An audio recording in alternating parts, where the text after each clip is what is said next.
Good day, and welcome to the Phil Barrett Show here at an undisclosed location in Saratoga County. Here with my sidekick and very well-groomed co-host. How you doing today? Very well, Phil. Thank you. Yes, Thank you look very well-groomed today. Dapper. Even better than normal. Wow. Coming from you, it's a huge compliment. Well, Thank what you. can I say? You look great. So Wow. we're glad to be with you here again this week, and we have some exciting guests coming up.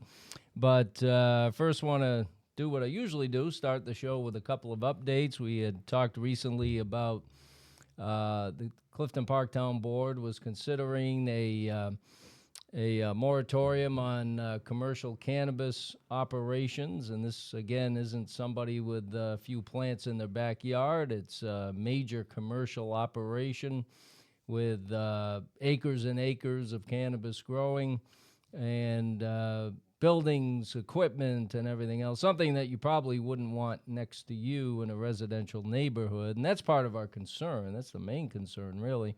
There's been other issues within the county with these operations with regard to odor and other effects of these businesses. Apparently a very strong odor. I don't know, maybe that shouldn't be surprising, but Can't stand that. yeah, well, it's if you, especially if you're not used to it. But so anyway, to give us an opportunity to study the state laws and mandates, whatever they have cooked up as far as this legislation goes, and to also consider what we can do on a local level to protect our neighborhoods, protect property owners from this new commercial operation that is now spreading throughout New York State. A good 6-month moratorium does allow us to consider all those factors, do the appropriate research, and maybe even do some site visits. You want to go with us? Sure, I'll be there. All right, good. I'll be there. So we'll take Jay on some site visits with us. But so I'll bring my Bruno launcher just in case. and your Cheetos. So that's something that we just did recently. We did go ahead with that, and so again, it's just a way to give us some time to assess all of the possible effects and what we can do on a local level to protect our property owners. Also, back in January, I asked our planning director to give us an overview of traffic enhancements that the Department of Transportation for New York State has been considering and is moving forward with this year in the Route 146 corridor. A couple of years ago, working with them, we were able to attain some grant funding to provide them the funds to go through different options on what we can do to improve traffic patterns in the 146 area. And DOT had come out with a plan that they are going to put in place. And it includes, I'll just give you some highlights of what they're planning to do. There's a reconstruction of 146 and Route 9 intersection, and they're going to remove a southbound and eastbound right turn slip lanes. Now, one thing DOT doesn't like is slip lanes. Do you know what a slip lane is? No, please elaborate. So if you're familiar with 146 and Clifton Country Road, for instance, if you're coming from the mall, going to 146, and as you approach the light, if you want to go eastbound, there's that little lane. Yeah, and everybody stops there for some reason. Yeah, Yes, I so know exactly what you're talking about. So you avoid the light. Correct. Well, DOT hates those. They don't like slip lanes. No, they'd rather have a roundabout? Well, they're not going to do a roundabout, but they don't like slip lanes. Now, and a lot of that goes back to the frequency of accidents. You know, there are more accidents in a slip lane situation as opposed to a stoplight. So they like to remove those at every opportunity. So at the Route 146 Exit 9 intersection, there's slip lanes, both going from 146. You take a right onto 9, there's a slip lane there, and there's one on Route 9 turning onto 146. So they're going to remove those slip lanes and add a lane to take its place. That will be signalized. The slip lanes are not signalized, obviously, because they're a way to avoid the light itself. There'll also be additional pedestrian combinations at the Route 146, Route 9 intersection. And they'll also be replacing the traffic signals, and I'll talk a little bit about that as well. Now, they're also going to add an eastbound lane at the Route 9 146 intersection. Right now, what we experience is there's a tremendous amount of eastbound traffic, particularly in the afternoon.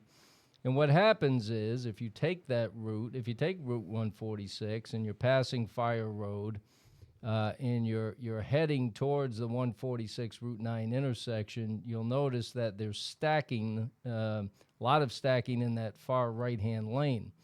And that's because there's only one lane getting across Route 9 into Half Moon up by the Lowe's. Heading towards Mechanicville there. Right, Yes. right.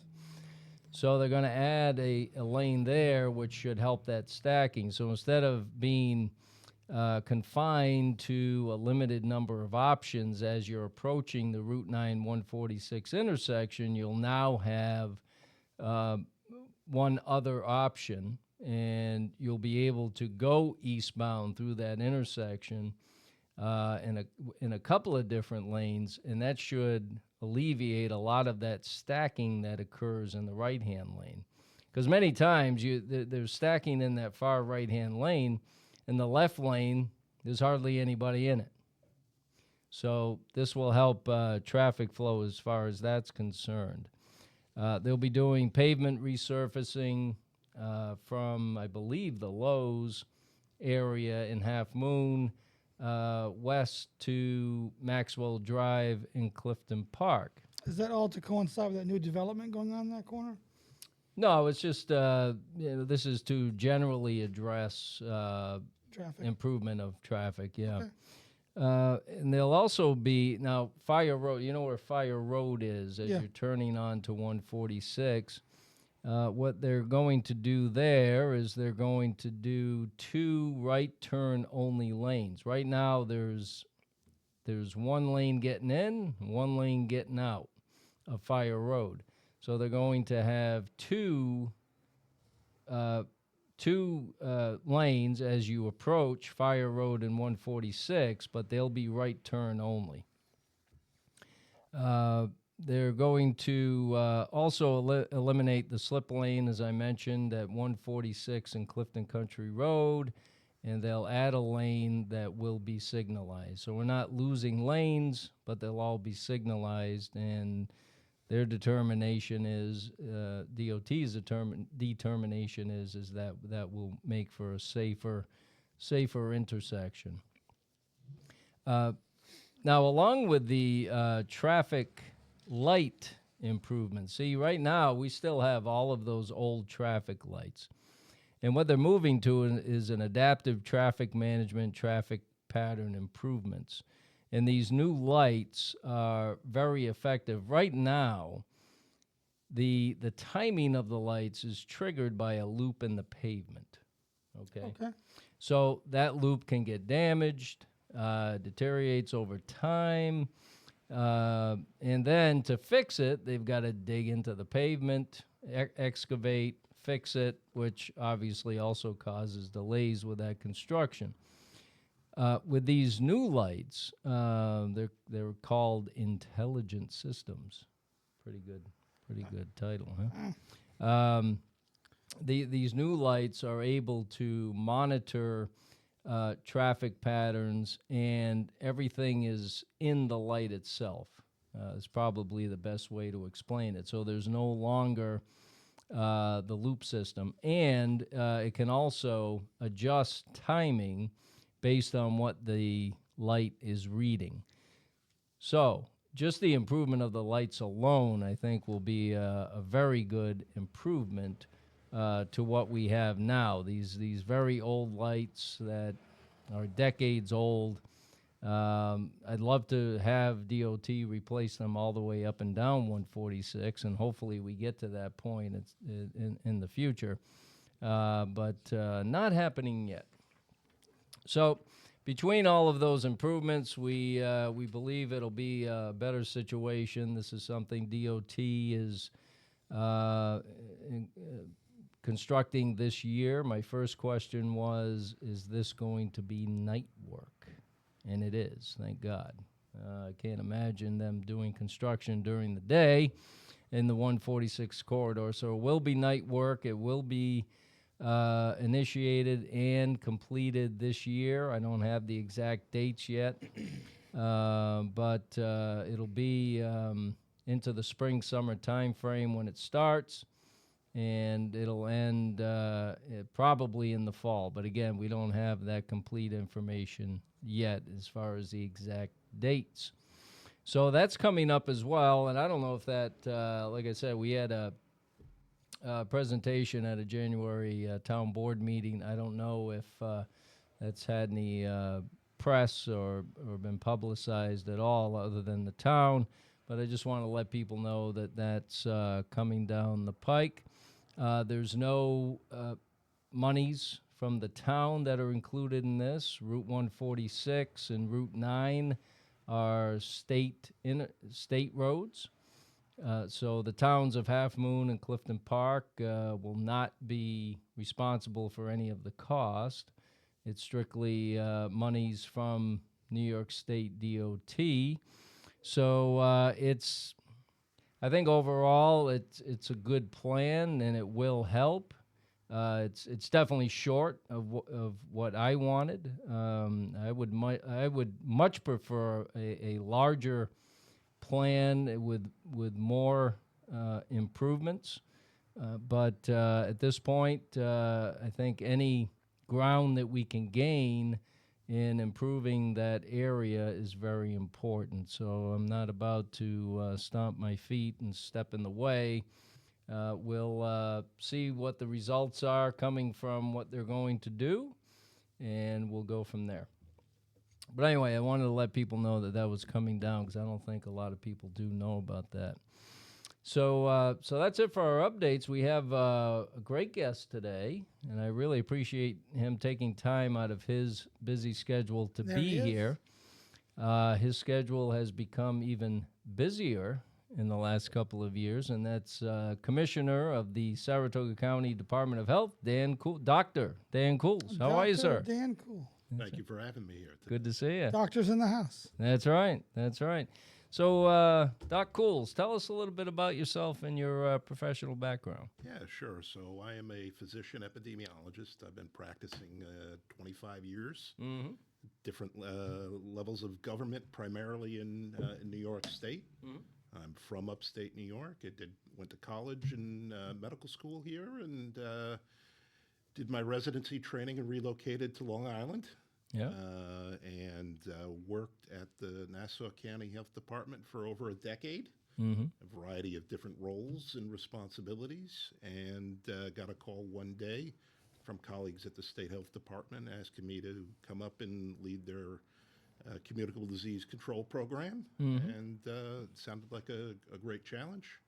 And an opportunity to move back upstate. Right. And so I was there for just about 10 years until this opportunity came here to work in my own county and work with the Board of Supervisors to build really at the ground floor, get in on the ground floor and build a full-service health department. Yeah, and I got to say that since Doc Kuhles has been the commissioner, the incredible leaps and bounds that the Saratoga County DOH has been able to attain, just an incredible difference. And not only the professionalism and service, but the expansion of services that were incumbent upon us to take, and I want to get into that as well. But maybe for our viewers, if you could just tell us, what are the basic functions and responsibilities of the Saratoga County Department of Health? Yeah, absolutely. So, what we do is mandated for the overwhelming majority. We have 7 Unfunded mandates, is that right? We get about primarily Some of it, yeah. not fully funded. Most of it. We get for for more than, as long as I can remember, and certainly longer than that, the reimbursement on a subset of services to local health departments was 36% of direct costs. A couple years ago, there was a change to add 50% of fringe to that. Now, that's not as generous as other departments, and they keep adding more and more responsibilities without adjusting the funding to localities. We have 7 divisions in the department. We have epidemiology, disease control, public health emergency preparedness, maternal child health. We have environmental health. We have administration, and we have a fiscal unit. And that fiscal unit really does a great job. There's a lot of documentation and oversight to make sure that the county gets every penny that we have eligible back to the county, to our budget, to the county budget. So the programs that we run, so we are responsible for surveillance, investigation, and control of over 70 diseases and conditions. In addition to these diseases and conditions, any cluster or outbreak of anything is reportable to us. So we get about 25,000 reports that need to be evaluated a year. A year? A year. Wow. We are the provider of last resort for children that in K to 12, you have to have certain vaccines to go to school. Superintendents have to exclude children from school if they don't have those vaccines, and we become the provider of last resort for that. So we're busy doing that. September, October, we do about 150 kids a year. What do you mean by provider of last resort? Explain that if you will. So if they don't have a healthcare provider, if they've moved here from another state or from another country, or if their provider doesn't offer the vaccines, we're mandated by law to give them so that they can return to school. Likewise, we have to offer diagnosis and treatment for sexually transmitted diseases. We do about a small number, 50 a year. We are responsible for childhood-lead poisoning prevention, which is a problem in older areas of the country like ours, leaded paint, but also religious and cultural items as people move here from different countries. So in New York State, you have to have a blood test. The doctor has to offer your child a blood test at age 1, on or about age 1 and age 2. And then you screen with a questionnaire through age 6 and possibly do more lead testing. So we get 5,000 reports a year that need to be evaluated. We usually wind up with about 60 kids with elevated lead, and 30 of them wind up, give or take, every year in case management on the medical side, and then the environmental health program, previously run by the state health department, now by us, and I know we'll talk about that. Looking at where that exposure might be. Is it at home? Is it mom or dad bringing it home from an occupation? And looking at ways to prevent that contamination from continuing. Yeah, and I would like to focus on the environmental health side of it. It's something we've talked about on the show before. Once a county hits a population that starts to reach 250,000, the responsibilities that were previously provided by New York State switch over to the county, and Saratoga County is now reaching that number, and New York State was very adamant about us starting an environmental health unit here in the county. So we've been building that out over the last couple of years. It started with plan, and I was appointed to oversee the build-out of that department, working with Dr. Kuhles and his team and our entire team at the county. It's been a very large undertaking. But basically, what we started with planning with New York State.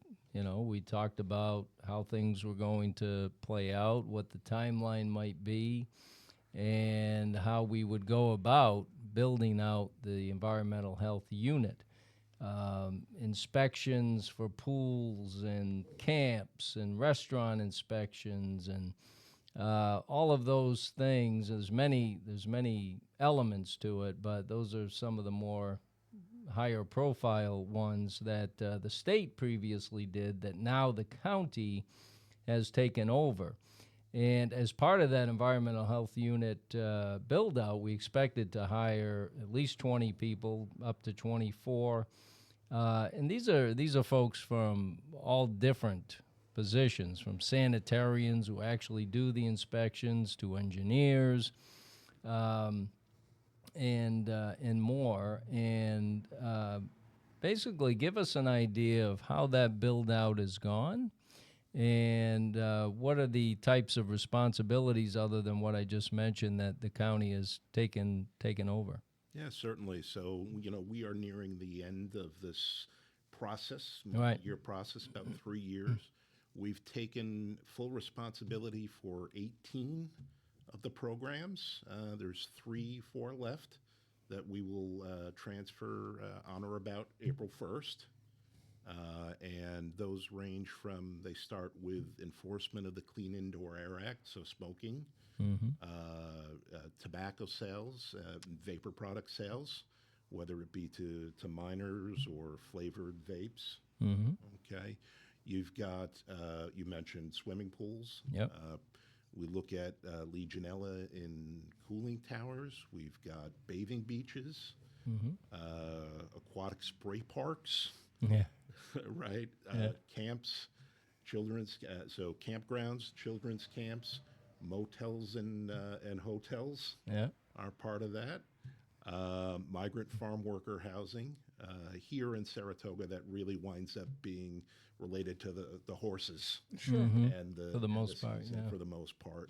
So this is a pretty expansive department yeah. that this county had to open up here. Yeah. Oh, yeah. Yeah. Yeah. And our biggest concern was from the beginning, and the reason we had to work on a time frame with New York State was we wanted to show them we were serious about doing this and we were going to do it right. But one of our biggest concerns was just finding people, recruiting the right people, getting them on board.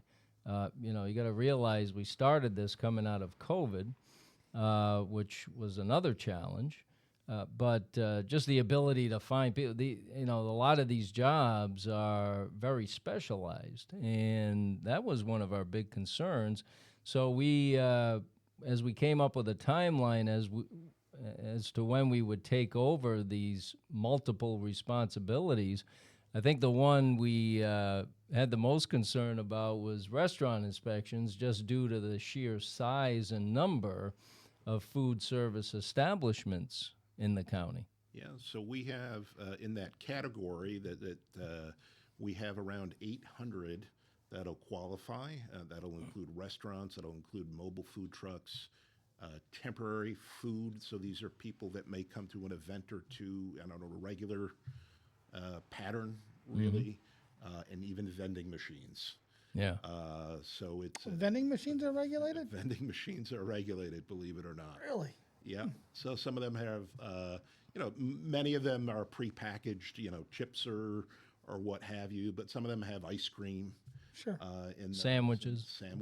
and Yeah. and things like that. So it's probably our largest program. It's certainly the one that I think most people think of. Yeah. So I think it's the most high profile one, and the one that, like I said, just due to the sheer size of the program that you need to maintain to make sure all these inspections are done per New York State mandates, it's a big undertaking. We're blessed, thanks to the support from Board of Supervisors, yourself, and the administration. We've been very successful in recruiting people with experience and developing positive relationships with businesses. I mean, most people want to do the right thing. Right.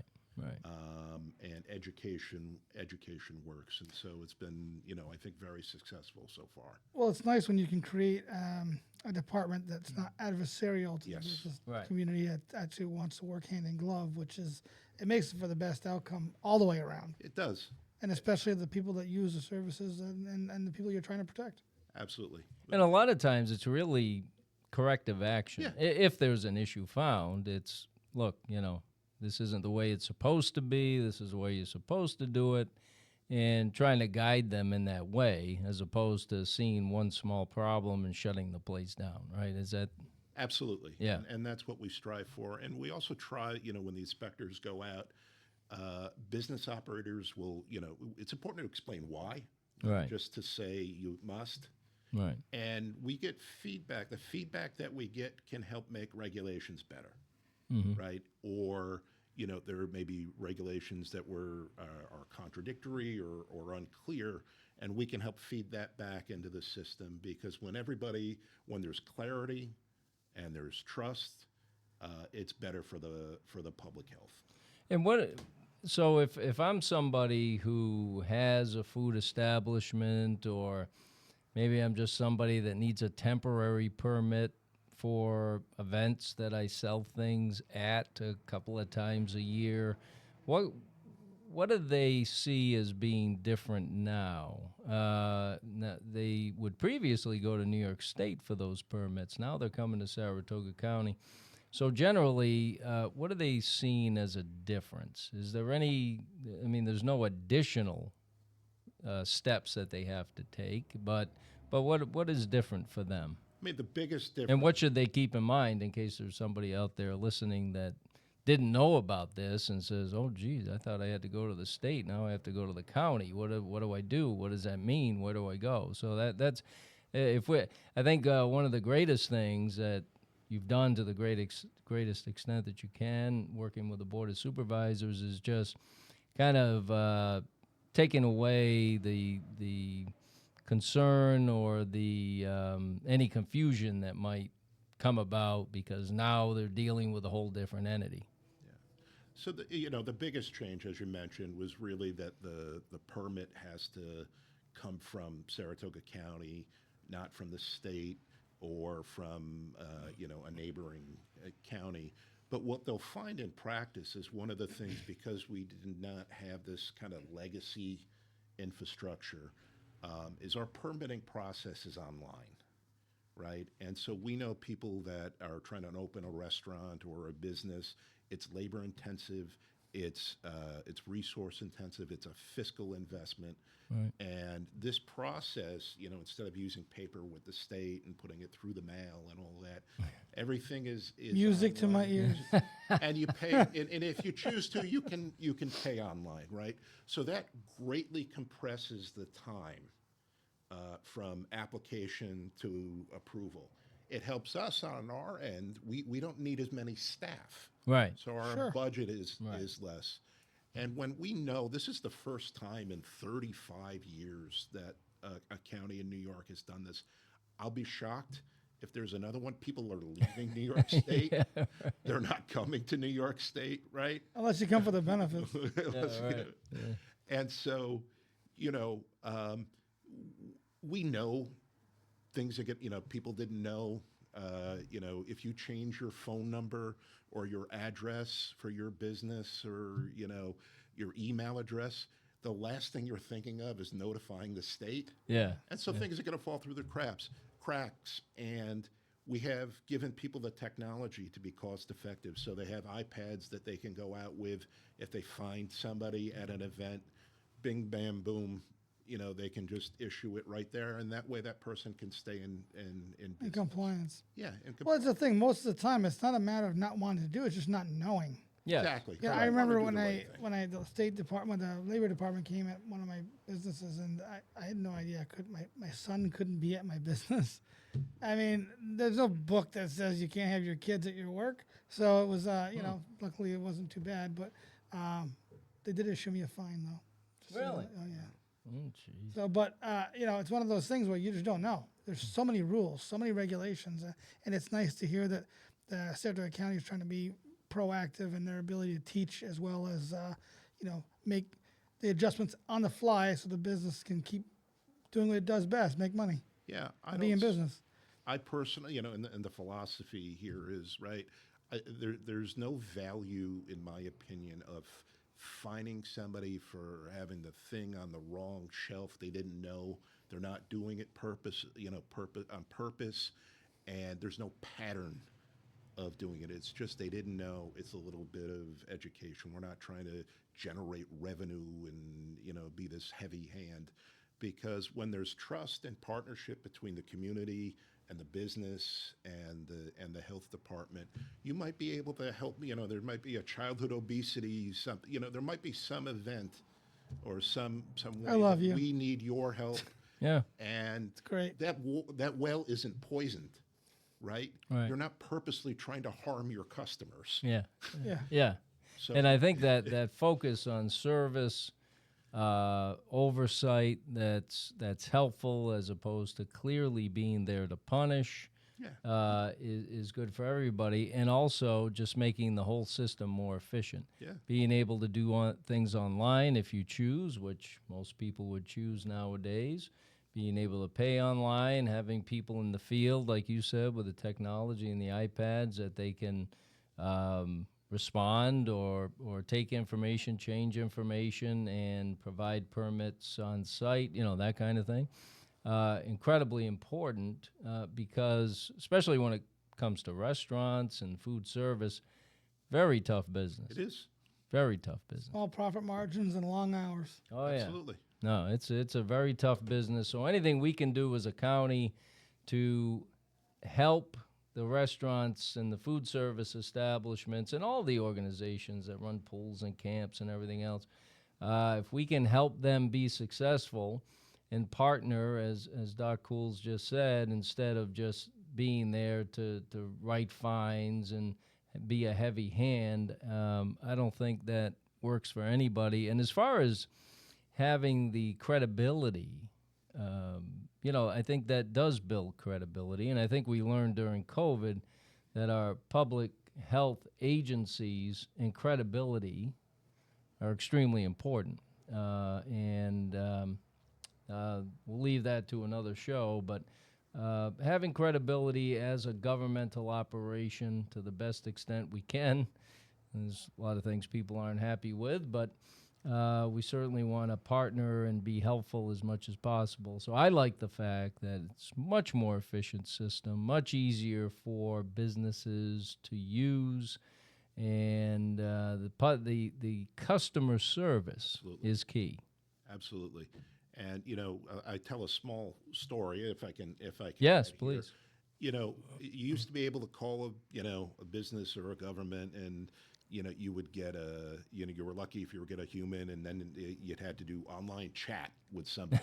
And now the online chat is probably an AI chat bot. Yeah. Yeah. Oh, I hate those. And so when you think one of the things we have here that was important to me, it seems small, is when you call the department, you're going to get a human. And here's why. There's method to the badness. You're calling the department, you might be frustrated, you need help, something got wrong. I don't know about you, but when I have to go through 14 I have thrown this phone across the room because of that. and so when you finally get to me or to the sanitarian or the inspector or the nurse, you're more frustrated. You might be angry, right? How is that conducive for either you or the person on the other end? Right. By simply having a human answer the phone right away, all that, it just, the You tension. de-escalated. You've Yes. de-escalated, and you've made it a better interaction. You might not like what the sanitarian says or the nurse says or whatever, but it's a more positive interaction, and that person might be able to explain the rationale, and you might be able to explain why. And I keep saying, good ideas come from everywhere. There are many unintended or unforeseen consequences of regulations. And if you don't feed that back into the tree to make things better, it doesn't really benefit anybody. That's I right. love it. So That's right. So now, I'm loving this guy, by the way. well, that's good. Doc, That's good. He's a good man. beating my heart here. Absolutely. So, Wish all government worked like that. well, it does in Saratoga it County. does. It's Saratoga. But we look at the world in a much different way than most areas of New York and other areas. But so now you have a much larger department. Yep. As I said, this was something that was incumbent upon us to do by New York State. and I think we've done it. I think we met all of uh, our regulations as concerned to oversight. We met our timeline. We followed through on any commitment we did make with New York State. So we're on time and on budget, which is good. And now I think we have a much better system. And I think people that interact with the Saratoga County Department of Health will see that it is more efficient and a much better situation for them. But now that you have this larger department and with all the other responsibilities you have as the Department of Health, what are your goals for the next few years as far as the department is concerned? I think that, the most important goal is really to continue. I'm blessed with a wonderful team, and is to continue to instill a culture of trust. And trust is so paramount, right? Trust is something that's hard to earn. Mm-hmm. You've got to maintain it every day in your interactions. And it's easy to lose. Easy to squander. You beat me to it, Jason. Yeah. And if the residents of Saratoga County, the visitors, the businesses, the community-based or faith-based organizations don't have trust in their health department, right, it makes it difficult, if not impossible, for myself and the members of the team to do our job to protect health and safety. And when you lost the trust, it's really hard. Yeah. It's really hard. And so it's a very simple first principles and just trying to routinize that into the culture. We have a young staff. Yeah, well, overall, yeah. And especially environmental health, yeah. Especially. And yeah. So, coming from that, we try very much to be transparent. I hope folks, if they haven't, who see this, if they're interested, we have a plethora of data we've made. We value transparency, right? And then go on our website and see all that data. That's transparency. Efficiency, we talked about, an example of that is that online permitting process.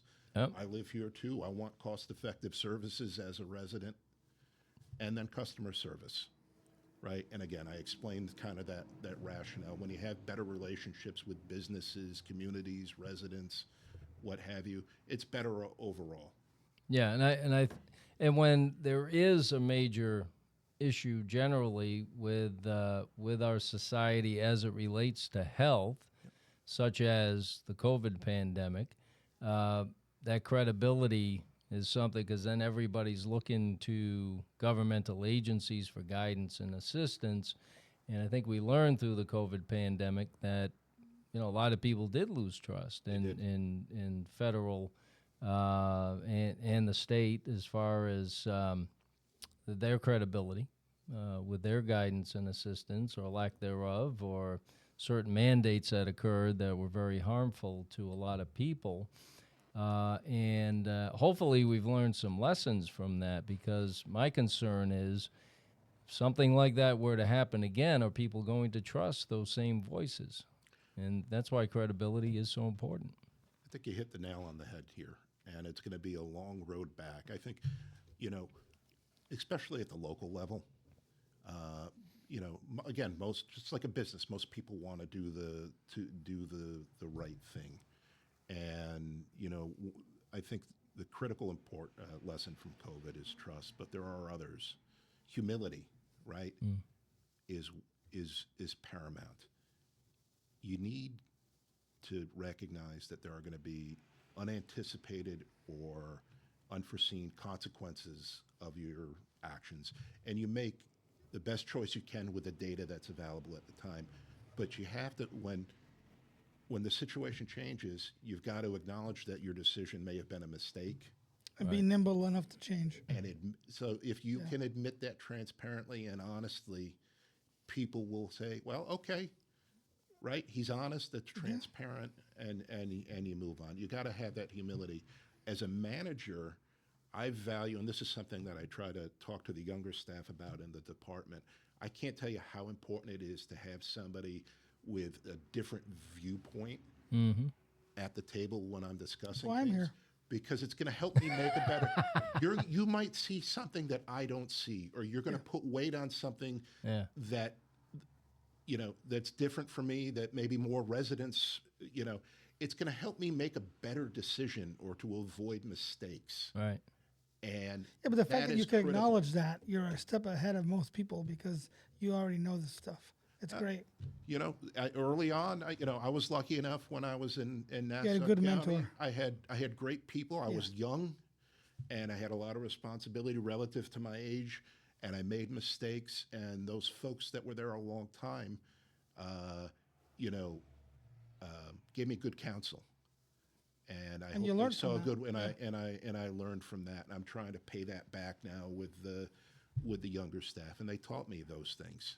I think that's the biggest problem with younger people today is they're very rigid in how they think and feel and speak, and they don't understand that it's not always black and white. There's gray. You can learn from every circumstance. The world is and you can always learn from every interaction with somebody. There's something to be learned, whether it's a positive or a negative or indifferent. And we did have some younger folks join in our recruitment of people for our environmental health unit. I mean, they came with a great deal of education, which you do need for a lot of these positions because, like I mentioned, they are specialized, but they also had some good experience.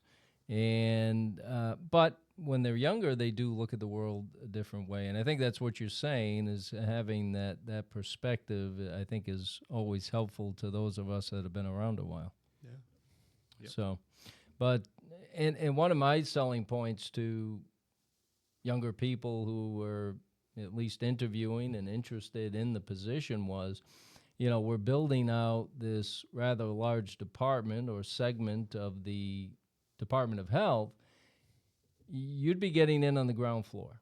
So you would be part of actually building this department from its inception, which I don't know if that was a good selling point, but anyway. It would be to a Gen Xer, probably not to a millennial. Yeah, so, I just tried to get that across to them that this is a real opportunity. Sure. And as things progress, you can progress with the department. There's opportunity for advancement and career progression. And that was, I think, a big part of what our selling point to new employees and seemed to work. I don't know if that's why they took the job, but sounded good at the time, didn't it? I think that was... And it is true. It is absolutely true. And we've already been able to show and demonstrate people that have, in just these 3-4 years that have been able to go from an entry level or a line level up. And so when the colleagues see that there is a path in Saratoga County, their words and their actions are congruent. Right. They said there's a pathway, and look, it may not be me this time, but the person 2 desks down is moving up in the organization and their hard work being rewarded. I think that makes a big difference. Same thing as, trust, when the words and actions are congruent. Right. It makes a big difference. How long has that department been open? Your department? Well, it goes back many. Well, the many department- years. That you took over the food 4 year. So I've been here 4 years. 4 So years. when the state law is that you have to have a physician commissioner at that population level. So previous to that, it was the department was primarily a home care nursing agency that did, these other things like some health education and disease investigation. But when you add the environmental health, that's what triggers the change in the number and type of staffing. Okay. And that's based on population. Yep. Yeah, absolutely. So it's worked out very well, and I'm glad that at least the process of building it out is almost done now. What's it been? Has it been 3 years? It's been 3 years. Oh yeah. my gosh. So seems like only yesterday. It does. Yeah, but so it's been a long process, but I know I learned a lot during the process, and I think we're in a very good place. You were talking about vaccines before. Are people still getting the COVID vaccine in large numbers? No. Yeah, I didn't think so. I mean, once in a while I'll talk to somebody that said they you got the vaccine, but I mean, is that happening in large numbers? No, we went from a peak of about, because of the way it's reported, it's the number of doses reported that were administered to Saratoga County residents. So the peak was about 400,000 doses in 2021, soon after the vaccine became available. And last year we had about 40,000. Oh, so there's still 40,000. Doses, not patients, Right, doses, okay, but that's like, okay. that's like a 90%, tenfold decrease. Yeah, in doses. And those that are getting, that continue to get the COVID vaccine, they skew older or with comorbidities. They might look like me, that are Or have green hair. a little overweight. Our chairman tries to get me not to watch my sugar and get some more Oh, exercise. Mr. Anti-Sugar struggle. here, Jesus. I struggle Holy like everybody crap. else to make sure those words and He's the reason why I don't have a actions soda, are because you congruent. eagle eyes me the whole entire show. yeah. So, but that's how it's skewing, and that's really a national trend. Great. What's the so for anybody out there that might be watching and saying, "Oh gosh, I got to deal with the county now. How do I get there? What do I do? What's the contact information?" So if you like the phone, it's 518-584-7460. You'll get a human, Yeah, good. which is good. Yeah. If you like just the website, it's www.saratogacounty.ny.gov/departments/health. Very good. On that landing page, you'll see environmental health, if that's what you're interested, or our data hub. And email. If it's a general email, you can send it to healthadmin@saratogacountyny.gov. If it's environmental, you can send it to environmental@saratogacountyny.gov. Very good. Very good. That reminds me, I had another update that I didn't mention, and that just to get off course here for a second, but speaking of mandates, New York State has another mandate just recently publicized that any government agency that does not have a .gov web domain name has to change it to .gov. So now's the time to go up and buy some domains. Well, you can't buy a government domain. That's the only benefit to it, really. I mean, I want to get an IT person on the show to talk about this, because I'd like to learn more about the inner workings of it. But basically, municipalities like Clifton Park, that are cliftonpark.org, we have already ordered our domain name. We put something up on social media and our website a few weeks ago, just to alert residents that we will be making this change probably in the April timeframe. The mandate gives every municipality till the end of the year. However, we're coming out in the April timeframe with a brand new program that's going to be, I think, a real benefit to residents as well as our government operations internally, as far as processing and publicizing information in a detailed way that'll be easier for people to access. We have other options where you can access different types of information, but this program's going to bring it all together and be a much better way for people to access information and things that are going on in Clifton Park. Now, we need a domain name attached to that program. So naturally, I said, well, let's change it now. Let's get it done now. It's going to be cliftonparkny.gov. Let's change it now. So we ordered it, and that way, when we roll out this new informational program for residents, everything will match. Although I will That makes tell you sense, right? anecdotally why I think it's a great idea, although I hate mandates. But you type in DMV, and you'll get DMV.coms, and they're all businesses. But if you go to DMV.gov, it's definitely the government. Yeah. So I could see why they would maybe do that. Seems like common sense, but obviously they have to mandate it. Well, there's many municipalities that don't have a .gov. So if you live in a town, city, village that does not have a .gov, then you're going to see the same thing. They're going to be changing it. So we'll get into that more, but I did want to update that. So it's going to be cliftonparkny.gov. But again, we just put something out a few weeks ago just to alert residents that it will be changing.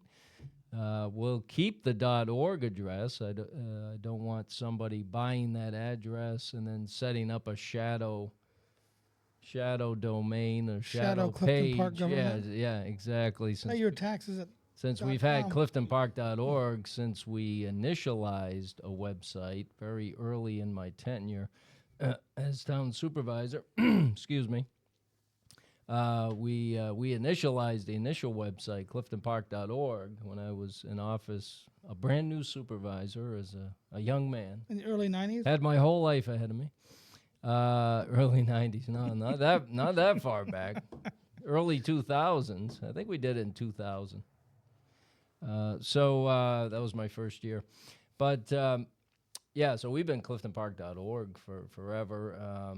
Some will say that it's an extra level of safety and security. I'm not sure that's the case. But the one good thing about it is it's a definitive identifier that you are a government agency. Like I said.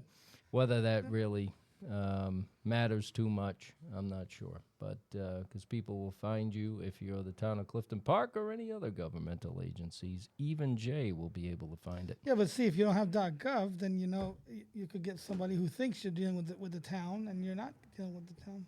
Well, I don't know. It's private. Like I said, we'll get into it in another show. I just wanted to make sure I updated everybody on that. Dr. Kuhles, Saratoga County DOH Commissioner, thank you so much for being here and providing the perspective of the Department of Health in Saratoga County.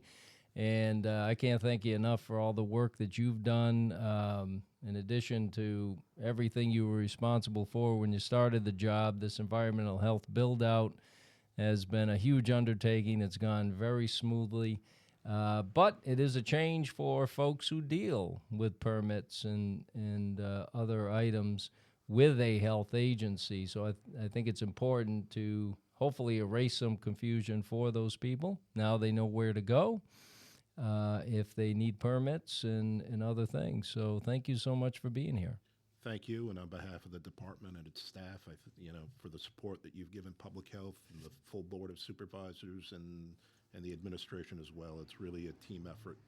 Yeah, it really is. But thank you for your leadership and guidance, and the fact that you have the outlook that you have is incredibly important, not only to us as public officials, but every resident of the county. So thank you.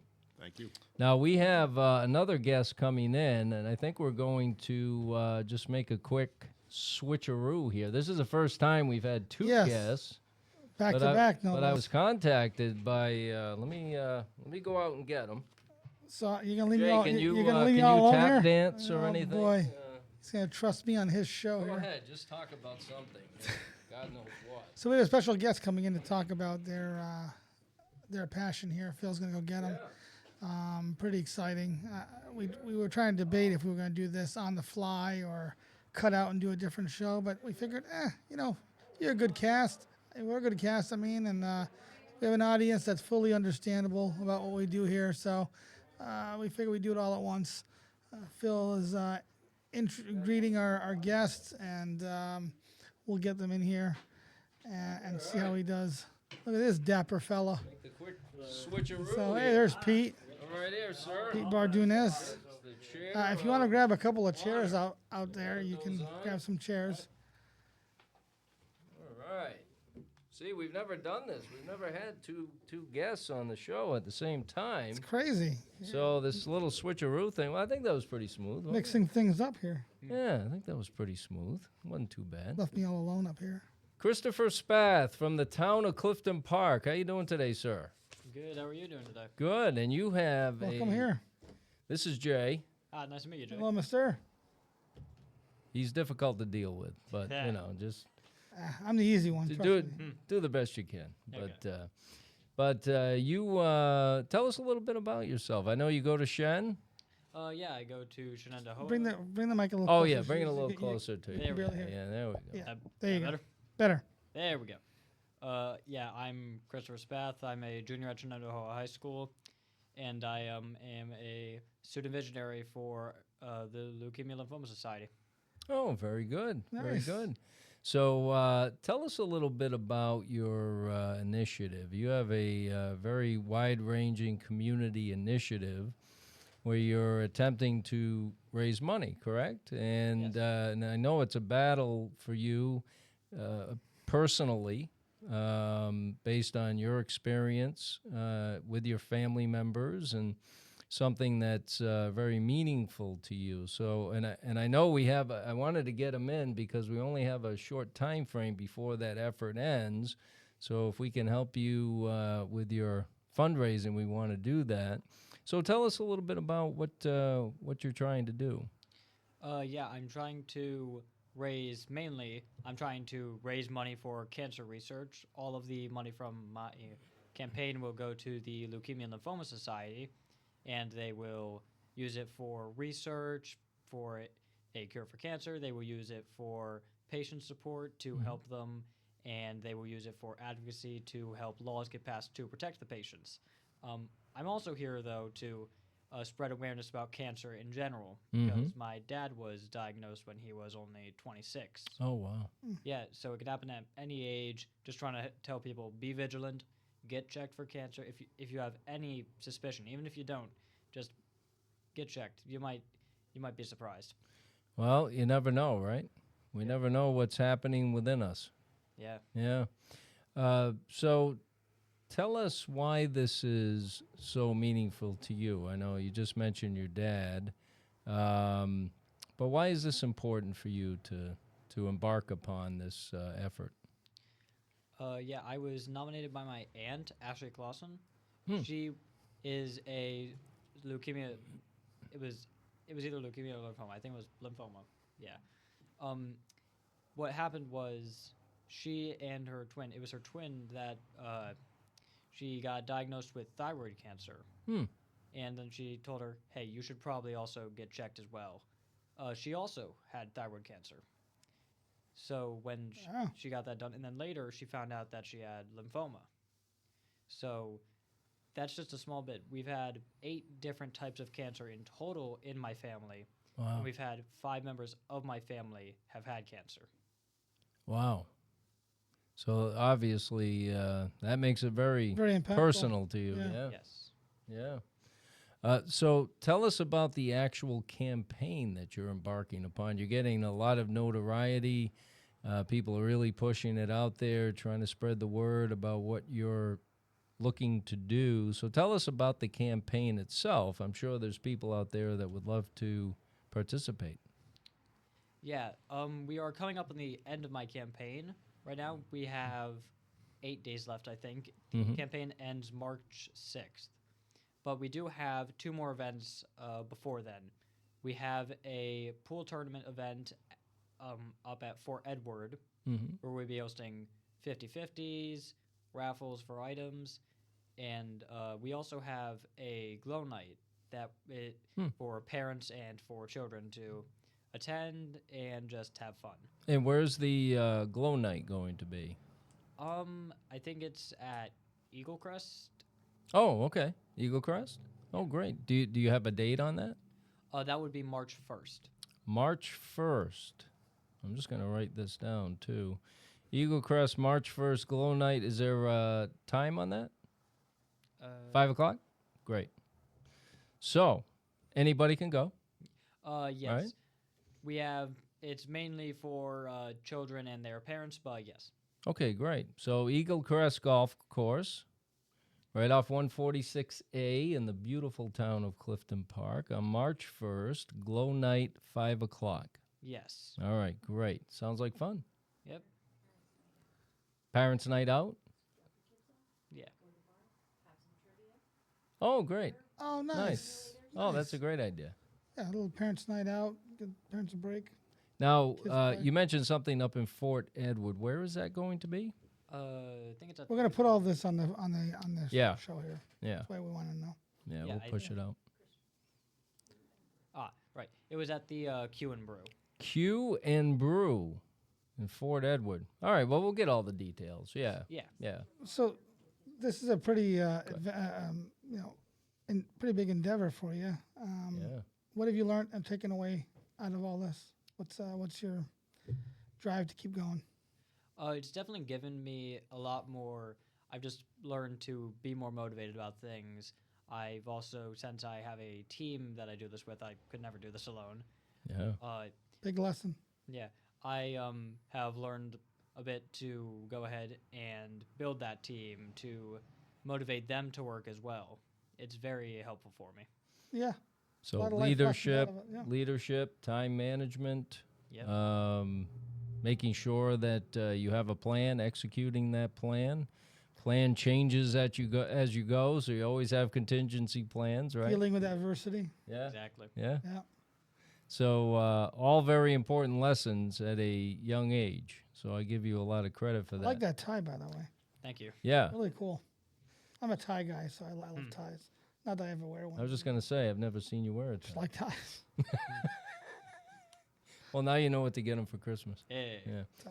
All right, so we'll get all the details on these, and we'll push them out. But at least people have a little time to plan for that March 1st fundraiser at Eagle Crest on 146A, Glow Night at 5 o'clock for parents and kids, and also Fort Edward. So this is really a wide-ranging county. I mean, this isn't just a Clifton Park. It's a Clifton Park initiative. This is going countywide. Yeah, we've done this. I wouldn't say all around upstate New York, but we've done it in quite a few places. We've had more than one pool tournament. We've had one before. Mm-hmm. So that was at Trick Shots. We Oh, yeah. had, The pool tournament you're talking about. Yeah, the pool tournament. Yeah. My bad. I should have That's okay. Yeah. We also had 2 events at the Shaker Heritage Society Museum. Oh, nice. Those were some paranormal investigations. Thank you to Orange County Paranormal. They were great. So you've really diversified in some of the events you've had, kind of Yeah. attract different groups and different people, and Yep. that's pretty cool. Paranoia, Yeah, we're trying. paranormal activities. I mean, Yeah, we've been trying to. Paranoia? well, I'm right next to you. I worry sometimes, Phil. You know, Can we have a paranoia festival? I would be there.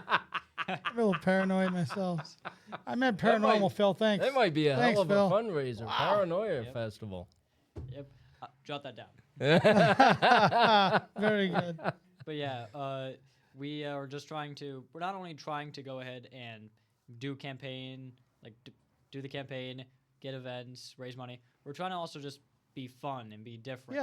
Yeah. We obviously still do the restaurant nights that most people did. We had one at the Doghouse recently. We did one at Blaze Pizza, at Druthers. We did all the normal stuff, but also we want to just do things that no one else has done before, really. Sure. Yeah. And what's nice, I'm sure, is you have a lot of people that are probably cancer survivors that come to these events, so it gives them an opportunity to, have a little more normalcy, have some fun, take their mind off what they're going through, and so that's always very, very helpful. That's probably the unintended great part of what you're doing. And not only you're raising money, but you're allowing people to have a little bit of a, a laid back time and not think about what they're going through in their lives. Yeah, Right. That's I've awesome. I've talked at our events. Many cancer survivors and current cancer patients have come up to me. They've told me thank you for what I'm doing, Sure. and it means a lot to me to know that I can meet the people that I'm having an impact on. I can meet and talk to them and see what they're going through and let them know that there are people that are helping. Yeah. Now, do you have a Facebook page? We do have a website. Our website? Okay. Yeah, it's What is that? on LLS.org. If you go to Upstate New York Student Visionaries, it will be under Team Finish the Fight. That is Team Finish the Fight. Okay. Very good. Yeah, Very there good. you can donate, read more on our post, read more about my why, and just follow along with my mission. Yeah, I was on there the other day.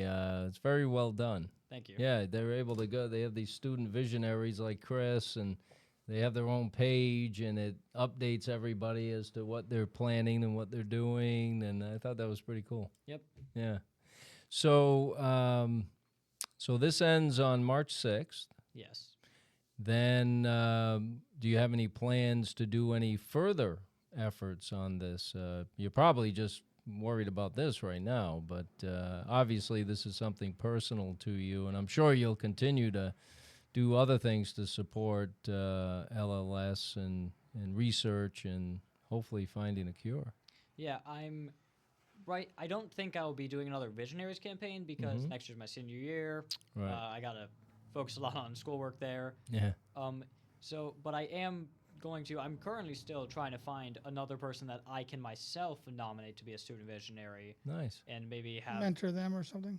mentor them. Just ask them, hey, would you like to do the thing that I'm doing right now, and show them how to do it if they want to. Yeah, so that I'm trying to do that. Obviously, if there's any other events that are hosted by Visionaries or anything for LLS, I will be going to that, just supporting LLS and making sure that I'm still part of helping with everything. But I don't think I will be doing Student Visionaries again, but I will be doing a lot more for LLS, hopefully. But that's how you compound on your on what you've accomplished, by being a mentor, continuing your efforts and your accomplishments through somebody else, helping them do what you did and helping them to maybe do even more than you did. And that's how you carry on a legacy that's very important. So it's very nice that you're thinking along those lines. It's very awe-inspiring. Very good. So next year is your senior year. Yeah. And what are your, do you have any plans yet on what you want to do after high school? Do you have any goals at this point? Yeah, I plan to go to college for computer science. Wow. My two decisions right now are most likely going to be either Siena or UAlbany. Oh, very good. Staying local, nice. Very good. Well, my oldest son went to Siena, had a great experience, so I can give them a good reference to you. Okay. So if you do choose to go there, you'd probably like it. It's a lot smaller than the Shen campus. Yes, definitely. But it's a nice Siena is environment. small, but Yeah, it's Nice, though. a nice environment. It really is, and they do a nice job there. Yeah, he had a great experience there. So UAlbany, didn't have any kids go to UAlbany, but Siena, I can say, was a good experience. Yeah, everywhere I go, I hear Siena's, it's a really small school. It's very local. It's very tight-knit community, very small. And then everyone I talk to, they're always like, oh, yeah, I went to Siena. I had a friend who went to Siena. And everyone knows someone who went to Siena. Yeah. So it's very nice that people who go to Siena also just stay here. So computer science. Yeah. Wow. Maybe we can hire him Yeah, for the really. podcast. Yeah. You got two guys that don't know anything about computers trying to do a podcast in this studio with all this equipment. It's not easy. it's not. And I'm all thumbs. So what? So when you study computer science, what do you? It's interesting because technology changes. I mean, every day. Yeah. It's unbelievable with AI and all these different programs, quantum computing, and some of the things. We talk about finances on the show and stocks from time to time, and just talking about all these burgeoning industries where these stocks are available for people to buy, and they can be very volatile. They go up and down quickly, so be careful if you invest in them. But it's just a way to talk about all the technological advancements. Do you have any idea yet? I mean, by the time you get out of college, I can't imagine quantum computing might just finally be hitting its stride. But any idea what you want to do once you have your degree in the area of technology and computers? I don't know exactly, but my main idea is probably to work for some sort of IT department. I don't know in what way, but just some form of IT and no way. I don't know how really to explain it. Just IT. That's enough said. There's So many changes, kind of hard to pinpoint Yeah. right now. Yeah. I understand that. Yeah. Yeah. I say one thing now, and then 2 years later, it's gone. yeah, right. That's the thing. Things evolve so quickly. Yeah. Yep. So I'm sure you'll stay nimble, you'll learn new things, and as technology changes, you'll stay on top of it, and that's what a good IT person does. There's a lot of demand for IT services, so always looking for good people in there. So Chris Spath, LLS student visionary, and his campaign to raise money for LLS efforts ends March 6th. and he's got some events coming up. We just talked about those. We'll push out more information about that. We'd love you to have to participate in what he's attempting to do. He's investing a great deal of his time and efforts to help others, and any way that we can help you, we want to do. Do you have any events? Is there an event on the 6th as well? There's not an event on the 6th. On the 6th, there is a Student Visionaries Grand Finale that LLS hosts for all the teams and everything, for just to showcase what every team has done and all the work that they put in, all the effort they put in, and all the money they raised. Oh, great. Oh, that's fantastic. So So is it's kind of an end of the campaign night. Yeah, I'm definitely looking forward to it. Yeah, that's Yep. cool. So is there a place that people can go there listening to the podcast right now to either a Venmo account or some place they can send you some money or donate some money? Yeah, to donate to my campaign, Yeah. the main way and easiest way would be to go to the LLS Student Visionaries of the Year Capital Region website, and then look for Team Finish the Fight. It's either going to say Team Finish the Fight or Christopher Spath. I really don't know. Half the time I feel like it says one, half the time I feel like it says other. It will have a picture of me on it, and if you go there, you can donate to my campaign. You can read more about my campaign. You can see events that we're hosting and double We'll check. put the link in the comments then. Yeah, absolutely. And Christopher's last name is spelled Spath, Spath, Christopher Spath. So when you find that name, you know you're in the right place. Would you be able to come to our next town board meeting? Just give us an update at the top of the meeting. Yeah, hopefully. All right. Well, I'll be in contact with you. I'll let you know it's this coming Monday. So we'd love to have you. Okay. All right. Great. Pressure's on.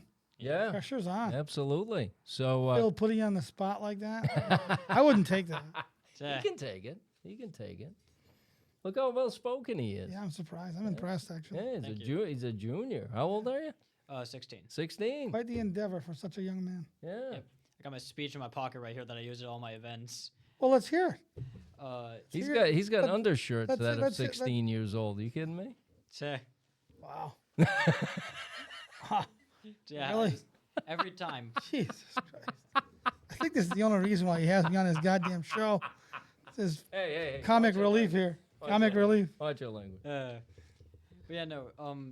This is like every single time I'll just go through my speech. I'll go ahead and whether I'm talking to a potential sponsor, whether I'm talking to a room of people, whether I'm just doing in general talking to someone about my campaign, I think I probably have it memorized by now. Yeah. I will be telling them it's filled with my why. It's filled with, I think, now that I think about it, every single thing almost every word I've said has come from this speech. There is nothing like,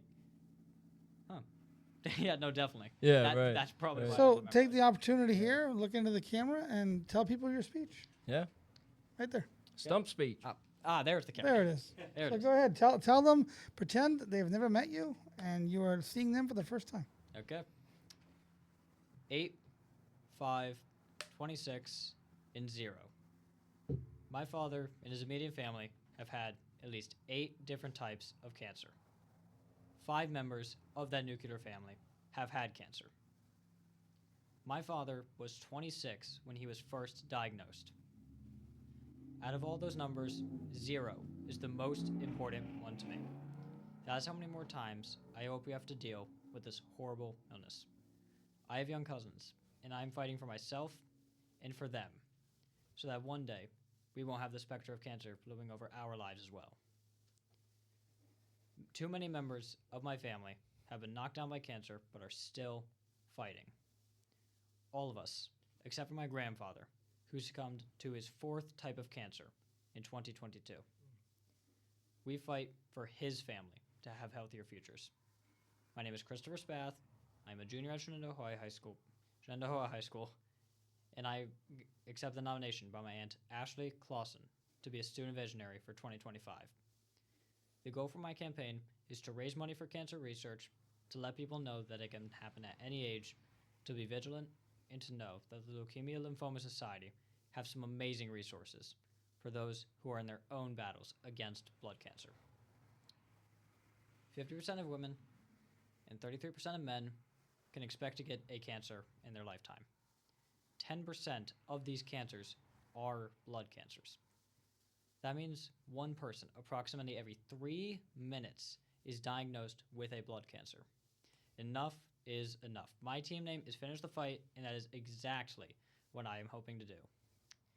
With all the work that I'm doing here, with all the people that I'm talking to, with all the events that I'm hosting, and right now, just by going here and talking about my campaign, even when my campaign's over, hopefully there will still be people listening to this. They will go ahead. They will go to LLS. They will donate to someone, if not some other Student Visionaries campaign, they will just donate to LLS itself. Because no matter what, there are always going to be people that are willing to help, that are willing to fight, and that are willing to do something for a good cause. Nice. Bravo, bravo. Thank you. And you wrote that yourself? You're not gonna Feel run good. for supervisor soon, right? Oh, jeez. Maybe you lot can be- run for he's- public office. He's at a some lot point. better looking. Yeah, well, that's not hard to do. Come on. But congratulations, and we appreciate what you're doing to help so many people. And I know this is a personal fight for you, and you've been successful. We talked about all the things that you've learned in this campaign, and you'll carry on those lessons for many, many years. And it's great to hear that you're going to eventually, hopefully, mentor somebody, and when you find the right person, so they can carry on what you've started. So God bless you, Chris. Thank you. And we'll get all that information up. We'll push it out. We'll push it out on the town page as well, so people know where they can go to help, and the events coming up that they can be involved with. And we wish you a lot of success as you end your campaign here in the next week or so. Yep. Thank you for allowing me to be on here. Thank you for allowing me to tell my mission, tell people about the work LLS is doing, and just be here. And your great story. Thank you. Yeah. Very well spoken, very well done, don't you think, Jen? Love it. Yeah? Yeah. Yeah. Sharp kid. Absolutely. Thank you. Sharp kid. Thank you, Chris. God bless you. Have a wonderful rest of your day. Yes, absolutely. So more to come with Chris's campaign. We'll get some more information out on what he's doing and his efforts. We had two great guests today. You had them packed deep today. On very different topics. We had the Saratoga County Department of Health Commissioner, Dr. Dan Kuhles, here today to talk about the Department of Health and the build-out of the Environmental Health Unit at Saratoga County.